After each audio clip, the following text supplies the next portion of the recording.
రుచి వేదికకి స్వాగతం అండి. ఈరోజు నేను మీకు కాకరకాయ ఫ్రై చూపిస్తా. చూడండి, దానికి కావాల్సినవి కాకరకాయ, పచ్చిమిరపకాయలు, కరివేపాకు, ఉల్లిపాయ. తర్వాత నేను జీలకర్ర, ఇవి పుట్నాల పప్పు, పుట్నాల పప్పు అంటున్నా, పచ్చెనగపప్పు అండి. స్టవ్ వెలిగించుకుంటాను. చూడండి, అసలు చాలా బాగుంటుంది అన్నమాట.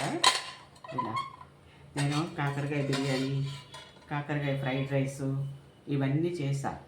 మీరు పాత వీడియోస్ చూడండి, మీకు తెలుస్తుంది ఏమేమి ఉన్నాయో. అన్నీ చాలా చేశానండి. 200 దాకా, 300 దాకా పెట్టాను. నేను ఆయిల్ వేసుకుంటున్నానండి.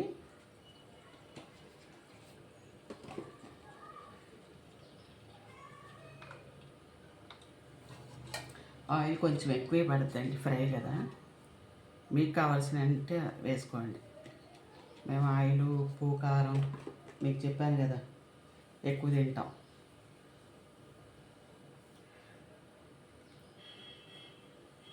అయితే ముందు మనం కాకరకాయ వేసుకుందాం.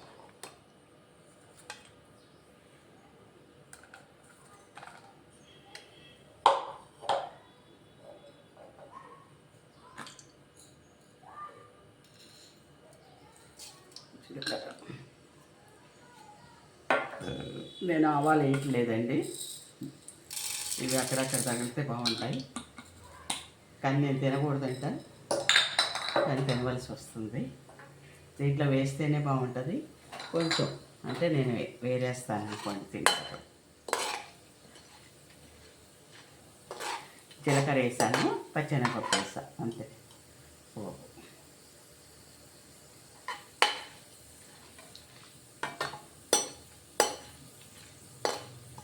మినపప్పు కూడా వేద్దాం కొంచెం.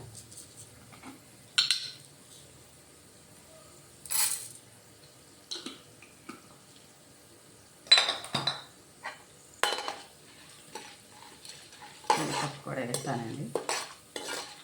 అసలు చాలా బాగుంటుంది. మీరు ఒక్కసారి ఇలా, ఇవి కూడా దీంతో వేగాలి కాబట్టి అవి ఎర్రగా అయిపోతాయి అన్నమాట. ఇది వేగేటప్పటికి కాకరకాయ వేసుకుంటున్నాం. కాకరకాయ, పచ్చిమిరపకాయలు.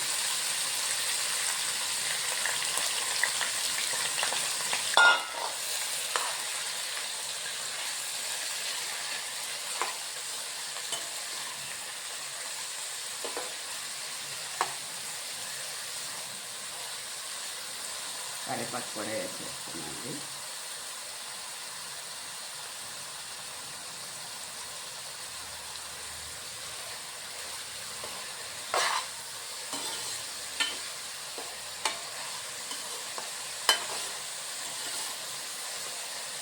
ఎంత బాగుంటుందండి, ఒకసారి చేసుకోండి. ఇలా కాకరకాయ కారం ఇవన్నీ కూడా చేశానండి. చూడండి, మీరు పాత వీడియోస్ అన్నీ చూస్తే మీకు తెలుస్తూ ఉంటుంది. నేను యూట్యూబ్ అన్నదాత అని తెచ్చుకున్నానండి. అంటే యూట్యూబ్ చాలా అందరికీ మేలు చేస్తుంది కదా అని పెట్టుకున్నా. అది రీచ్ అవ్వలేదు, అందుకని నేను మార్చేసుకుని రుచి వేదిక అని పెట్టుకున్నా. ఈ రుచి వేదికలో అన్నీ రుచిగా ఉంటాయి. మీరు ఒక్కసారి చేసుకోండి, నేను చేసినట్టుగా అన్నీ చేసుకోండి. ఒక్కొక్కటి ఎప్పుడన్నా మీరు చేసుకుంటూ ఉంటే వారానికి ఒకటన్నా నేను చేసి మీకు అర్థమైంది ఎలా ఉంది, నిజంగా బాగుందా లేదా అని. సరేనా, చేసుకోండి.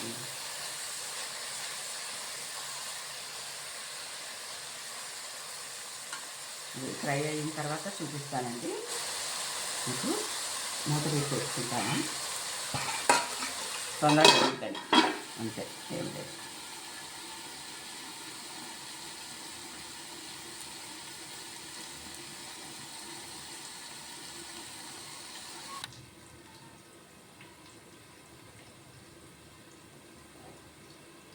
చూడండి, మూత తీసి చూపిస్తాను.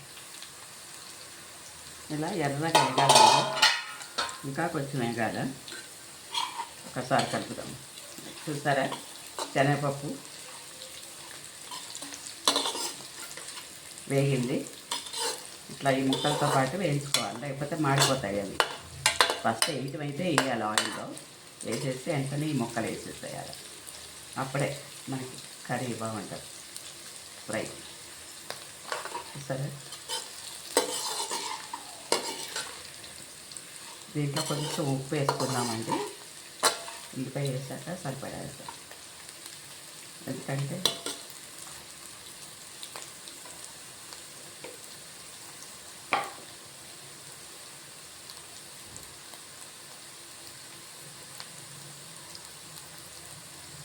కొంచెం వేసుకున్నాను.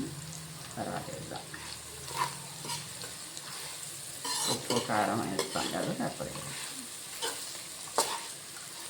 ఎందుకంటే ఈ నీరు ఏమన్నా ఉంటే ఆ ముక్కల్లో పోతుంది అన్నమాట, తొందరగా బయటకు వస్తుంది. చూసారా, ఇలా ఎర్రగా వేగాల. ఇది వేగిన తర్వాతే మనం ఉల్లిపాయ వేసుకోవాలి, అప్పుడే మాడకోకుండా ఉంటుంది ఉల్లిపాయ. నేను చెక్కు కూడా ఏది తీయలేదండి, అటు తొడుగు ఇటు తొడుగు తీసా, గింజలతో సహా వేసాను. చూసారా గింజలు ఎలా ఉన్నాయో, కనిపిస్తున్నాయి కదా, అక్కడ ఒకటి అక్కడ ఒకటి, చాలా ఉన్నాయి. ఇదిగోండి, గింజలు చాలా ఉన్నాయి. ఒక్క గింజ కూడా తినండి, ఎప్పుడు కూడా ఇలాగే చేసుకుంటాం మేము. మీరు ఇలా చేసుకోండి, మీకు చేదు ఉండదు. ఎందుకుంటుంది, నేను బెల్లం తినకూడదంట, అందుకే షుగర్ వేసుకుంటున్నాను, కొంచెం చక్కెర వేసుకుంటున్నా. మీకు కావాలంటే వేసుకోండి, లేకపోతే లేదు. అయినా కూడా మీకు ఇది ఉండదు, చేదు ఉండదండి. ఇట్లా వండుకోండి, మీరు చేదు ఉండదు. నేను చేసినట్టుగా చేయండి, చేదు అనిపిస్తారు. అలాగే నేను బిర్యానీ చేస్తాను, ఫ్రైడ్ రైస్ చేస్తా, కాకరకాయతో సూపర్గా ఉన్నాయండి అన్నీ. ఒకసారి చేసుకోండి.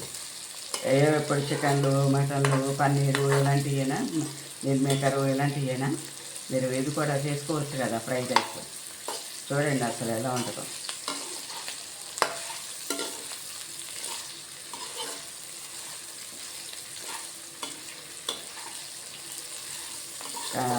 కాకరకాయ కారం ఇలాంటివన్నీ చేస్తా.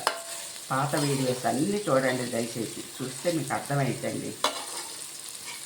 చాలా ఉన్నాయన్నమాట, నాకు గుర్తే రావట్లేదు అవన్నీ కూడా. చూసారా, గింజలతో సహా వేస్తానండి. చాలా అంటే చాలా రుచిగా ఉంటాయి. చూడండి గింజలు ఏది పోనీయదు, ఒక తొడుగు తప్ప దీంట్లో. అటు ఇటు తొడలు తీసేయాలంటే. చూసారా, ఎర్రగా వేగిపోయింది. ఇప్పుడు మనం ఉల్లిపాయ వేసుకుందాం. మీకు కావాల్సినంత వేసుకోండి ఉల్లిపాయ. నేను తక్కువ వేయనండి, కొంచెం ఎక్కువ వేస్తాను దీంట్లో. అప్పుడు మనం చక్కెర కానీ ఇలాంటివి వేసుకోవక్కర్లే, ఉల్లిపాయ వేసుకుంటే ఎక్కువ. ఉల్లిపాయలు తింటుంటారు కదా, సరిపోతుంది. అయినా రుచి కోసం కొంచెం బెల్లం వేస్తామన్నమాట.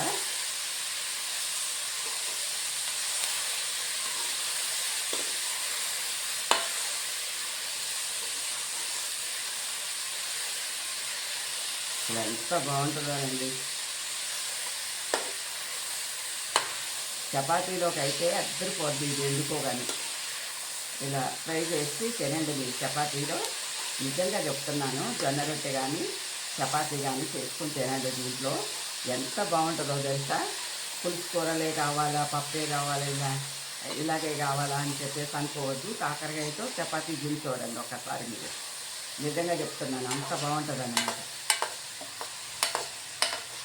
మేము ఇది చేసినప్పుడల్లా ఒకసారి అనుకోకుండా తిన్నామండి. ఇంకా ఆ రోజు నుంచి ఖచ్చితంగా చపాతీ చేసుకుని తింటాము మేము ఈ కర్రీ చేస్తే.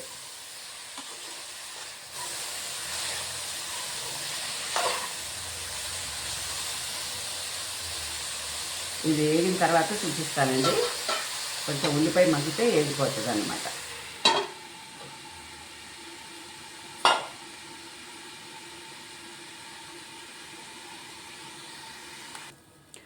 మన ఫ్రై ఎలా ఉందో చూద్దాం. కాకరకాయ ఫ్రై చూద్దాం. సూపర్గా వేగిందండి. చూసారా ఇలా వేగాల ఎర్రగా. ఉల్లిపాయ కూడా ఇలా వేగాల. నేను ఉల్లిపాయ ఎందుకు ఎక్కువ వేసానంటే పిల్లలు తినటానికి కూడా ఇది ఉండదు, సేద్ అనిపించదు. ఇంకొకటి ఎక్కువ ఇప్పుడు వేయటం కారణం ఏంటంటే ఈ మాకు ఇద్దరు చుట్టాలు వచ్చేసారండి అనుకోకుండా. నేను కూరగాయలు ఏమి తీసుకోలే, ఈరోజు సాటర్డే కదా, నాకు ఇష్టం లేక తీసుకోలేదు. నేను ఇప్పుడు మళ్ళీ బయటికి వెళ్ళి చేయాలంటే చేయలేను. దీని పక్కన పప్పుచారు చక్కగా వాళ్ళకి వడియాలు, ఈ కూర, పచ్చళ్ళు ఉన్నాయి కదా మన దగ్గర, పచ్చళ్ళ పండగ ఉంది కదా, ఆ పచ్చళ్ళు పెరుగు వేసి పెట్టేస్తా. సరేనా? అందుకే కొంచెం ఉల్లిపాయ ఎక్కువ వేసుకున్నాను, లేకపోతే కొంచెం తక్కువ చేస్తాను అన్నమాట. 3 వేసే కాడ 2 వేస్తా. ఇప్పుడు 4 వేయవలసి వచ్చింది, అందుకే ఎక్కువ అయిపోయింది. అంత పెద్దగా ఉన్నాయన్నమాట ఇవి కూడా, ఉల్లిపాయలు కూడా. ఇందాక ఉప్పు వేస్తాం కదండి కొంచెం, ఇప్పుడు కొంచెం వేసుకుంటాను. అంటే కారం ఎక్కువ తింటాం కదా మేము, తెలుసు కదా మీకు. సూపర్ కారం, చూసారా? కారం అద్దరిపోద్దండి, చాలా కారం ఉంటుంది. సారీ, పసుపు వేస్తా కొంచెం. పసుపు మనం ఎంత వేసుకుంటే అంత బాగుంటుంది కదా. పసుపు వాసన వస్తుందని అనుకుంటాం, కానీ కొంచెం మంచిది కదా హెల్త్కి కూడా. ఇప్పుడు నన్ను అసలే కుక్క గడిచిందండి, దానికోసం అని ఈ చేదుగా చేసుకుందాం తిందాం అనుకున్నాను. ఇద్దరమే కదా అనుకుని కొంచెమే తీసుకున్నా కాకరకాయ కూడా. చుట్టాలు వచ్చారు అనుకోకుండా ఏం చేస్తాం కదా, వాళ్ళకి పెట్టండి మనం తినాం కదా, అందుకు సరిపోతుంది రేపు. మనిషికి ఇంత వచ్చేస్తుంది. ఏమో పప్పు ఉంది, ఇంకా ఏంటంటే వడియాలు, పెరుగు, పచ్చళ్ళు, ఇంకెంత తింటామండి కదా. చాలా సూపర్గా ఉంటుందండి. ఒక్కసారి మీరు ఇలాగే చేసుకోండి, సో తినండి, మర్చిపోలేదు అసలు. కాకరకాయ ఫ్రై చూసారా, అయిపోయింది. చక్కెర వేసా, 1 స్పూన్ వేసుకున్నానండి, టీ స్పూను, చూసారు కదా ఎంతో. సూపర్, నాకే బాగుంది అని